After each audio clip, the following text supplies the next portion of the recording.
Assalamualaikum warahmatullahi wabarakatuh. Apa kabar anak-anak kelas 5 semua? Semoga tetap sehat dan semangat ya. Alhamdulillah, pada kesempatan kali ini berjumpa lagi dengan Bu Dadi dalam pembelajaran tematik muatan pelajaran bahasa Indonesia. Sebelum mulai belajar, kita awali dulu dengan membaca doa bersama-sama. Kita berdoa. Tangan diangkat, kepala ditundukkan, berdoa dimulai.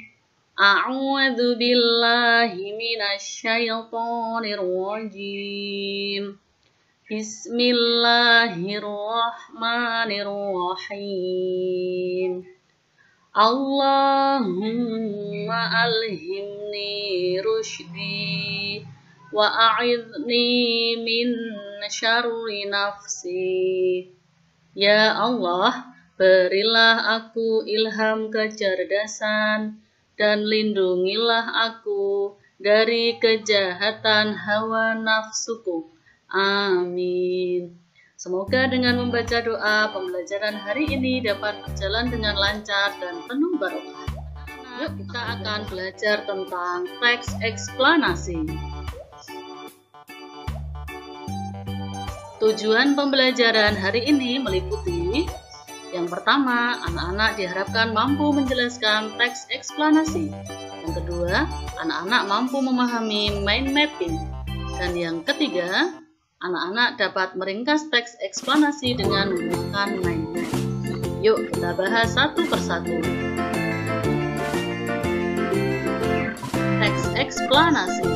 Eksplanasi berasal dari bahasa Inggris, yaitu explain, yang artinya menjelaskan. Ciri khusus teks eksplanasi adalah kalimatnya berupa fakta atau data dan kebenaran atau kenyataan yang terjadi. Teks eksplanasi biasanya membicarakan tentang gejala alam maupun gejala sosial.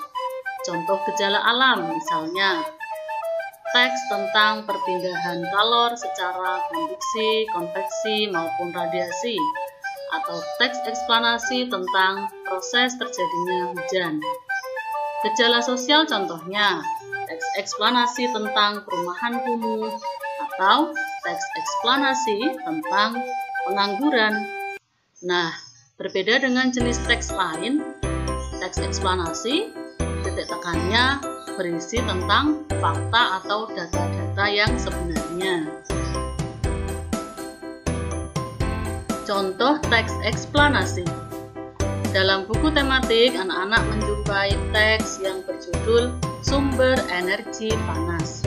Terdiri atas 4 paragraf dan setiap paragraf berisi tentang fakta atau data yang sifatnya menjelaskan atau menerangkan. Nah, untuk memahami teks eksplanasi, anak-anak harus membaca seluruh teks paragraf demi paragraf, kemudian anak-anak cari informasi penting atau kata kunci pada setiap paragraf. Nah, informasi penting ini lalu dapat anak-anak ringkas. Jika biasanya anak-anak meringkas dalam bentuk kata-kata yang panjang, pada kesempatan kali ini guru akan memberi cara yang lebih mudah, yaitu meringkas menggunakan teknik mind mapping. Apa itu mind mapping? Mind mapping dapat diartikan sebagai teknik mencatat dengan menyeimbangkan fungsi otak kanan dan otak kiri. Mengapa demikian? Karena dalam membuat mind map, anak-anak tidak akan menulis kata-kata atau rentetan kalimat yang panjang, tapi yang ditulis hanyalah kata kuncinya saja atau pokok hal yang dibicarakan, kemudian dikombinasikan dengan gambar, warna, simbol, dan garis. Nah, tujuan dari meringkas dengan menggunakan mind mapping ini tentunya yang pertama yaitu agar teks atau pokok bacaan mudah diingat, mudah dipahami, hemat waktu untuk belajar, dan meningkatkan kreativitas anak-anak, karena anak-anak akan bermain dengan gambar, warna, maupun simbol. Nah, contoh mind map dari teks tentang sumber energi panas seperti ini anak-anak. Ini adalah bentuk mind map yang paling standar atau bentuk mind map yang biasa ya. Keseluruhan teks membicarakan tentang sumber energi panas. Hal ini berarti sumber energi panas merupakan pokok atau inti hal yang dibicarakan. Maka sumber energi panas anak-anak tulis sebagai pokok mind map. Sedangkan cabang-cabang pada mind map merupakan inti dari setiap paragraf. Paragraf pertama berbicara tentang matahari sebagai sumber energi panas terbesar. Berarti anak-anak cukup menuliskan matahari, kemudian ada kata penghubung terbesar. Paragraf kedua berisi tentang manfaat matahari. Anak-anak bisa tuliskan, kemudian berikan beberapa contohnya saja. Kemudian paragraf ketiga menjelaskan tentang gesekan benda sebagai sumber energi panas. Dan paragraf keempat menjelaskan tentang api sebagai salah satu sumber energi panas. Nah, jadi anak-anak 4 paragraf tadi yang berupa kalimat-kalimat panjang banyak sekali bisa kita ringkas dalam bentuk mind map seperti ini. Sehingga ketika anak-anak mengulang materi untuk belajar akan lebih mudah paham, mudah diingat, dan hemat waktu tentunya. Nah, ini adalah bentuk mind map yang sudah divariasi dengan gambar dan warna ya anak-anak. Mind map tentang bentuk atau wujud benda dibagi menjadi 3, benda padat, benda cair, dan benda gas. Cabang-cabangnya itu bisa dilihat, contohnya apa, ciri-cirinya apa, seperti itu ya. Kemudian tentang perpindahan kalor, sudah ada gambar, ada warna, ada simbol. Tujuannya agar lebih menarik sehingga anak-anak lebih semangat dan lebih tertarik untuk membacanya. Mind map tentang kegiatan ekonomi ya. Pokok hal yang dibicarakan kegiatan ekonomi terletak di tengah, kemudian cabang-cabangnya ada distribusi, produksi, konsumsi, kemudian ada yang menghasilkan barang, ada yang menghasilkan jasa. Nah, cabang-cabangnya bisa dibuat sebanyak mungkin tergantung teks yang dibaca. Mind map selain digunakan untuk meringkas, juga dapat digunakan untuk mengembangkan teks atau bacaan. Pokok bacaan atau inti ditulis sebagai pokok mind map, kemudian dikembangkan ke dalam cabang-cabang. Nah, cabang-cabang mind map inilah yang nantinya dapat anak-anak kembangkan menjadi paragraf. Jadi, berbalik ya anak-anak, kalau tadi teks yang banyak, yang panjang akan anak-anak ringkas dalam bentuk mind map, ternyata mind map juga dapat digunakan untuk mengembangkan bacaan atau membuat teks ya. Contohnya seperti ini anak-anak. Misalnya anak-anak akan membuat teks tentang gambar ilustrasi atau gambar cerita. Ini sebagai pokok mind map. Guru letakkan di tengah ya. Nah, kira-kira kalau teks atau bacaan tentang gambar cerita itu isinya apa saja ya anak-anak ya? Ya, misalnya paragraf pertama akan berbicara tentang pengertian. Nah, kemudian paragraf kedua tentang ciri-ciri gambar ilustrasi.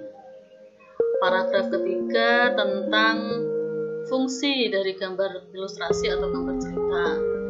Dan paragraf terakhir tentang teknik membuat gambar ilustrasi atau gambar cerita. Nah, kemudian dari tiap cabang mind map ini, anak-anak dapat mengembangkannya menjadi sebuah paragraf. Bagaimana caranya? Caranya adalah dengan membuat kalimat pokok terlebih dahulu, kemudian memberi kalimat penjelas pada masing-masing kalimat pokok. Masih ingat ya anak-anak? Insya Allah masih ingat. Dalam Al-Quran apa ada ya Bu ya? Nah, justru Al-Quran yang merupakan pedoman hidup umat Islam banyak terdapat teks eksplanasi atau penjelasan-penjelasan yang Allah berikan mengenai gejala alam maupun gejala sosial. Salah satu yang terdapat peristiwa tentang proses terjadinya hujan. Nah, sebelum para ilmuwan menjelaskan tentang proses terjadinya hujan, ternyata Allah sudah terlebih dahulu menuangkannya ke dalam Al-Quran, yaitu Quran Surah Ar-Rum ayat 48, yang artinya Allah dialah yang mengirimkan angin, lalu angin itu menggerakkan awan, dan Allah membentangkannya di langit menurut yang dikehendakinya, dan menjadikannya bergumpal-gumpal, lalu kamu lihat hujan keluar dari celah-celah. Maka apabila hujan itu turun mengenai hamba-hambanya yang dikehendakinya, tiba-tiba mereka menjadi gembira. Nah, luar biasa ya anak-anak. Ternyata dalam Al-Quran pun terdapat penjelasan tentang gejala alam. Selesai sudah pembahasan kita mengenai teks eksplanasi dan mind mapping. Sudah jelaskah pembelajaran kita hari ini? Apakah anak-anak sudah paham? Yuk kita ulas sekali lagi hal-hal yang sudah kita pelajari pada hari ini. Kita hari ini sudah belajar tentang teks eksplanasi. Teks eksplanasi berisi tentang fakta, data, dan kebenaran mengenai gejala alam maupun gejala sosial. Kita juga sudah belajar tentang mind map yang fungsinya untuk mempermudah pemahaman, digunakan untuk meringkas atau mengembangkan teks yang dikombinasikan dengan gambar, garis, simbol, dan warna, sehingga anak-anak akan lebih tertarik dan semangat untuk membaca dan memahami teks. Alhamdulillah, hari ini kita sudah menyelesaikan pembelajaran dengan baik. Terima kasih atas perhatiannya. Semoga apa yang Bu Guru sampaikan dapat anak-anak pahami dengan maksimal. Sampai jumpa pada pertemuan selanjutnya. Mohon maaf bila ada kata-kata yang kurang berkenan. Wassalamualaikum warahmatullahi wabarakatuh.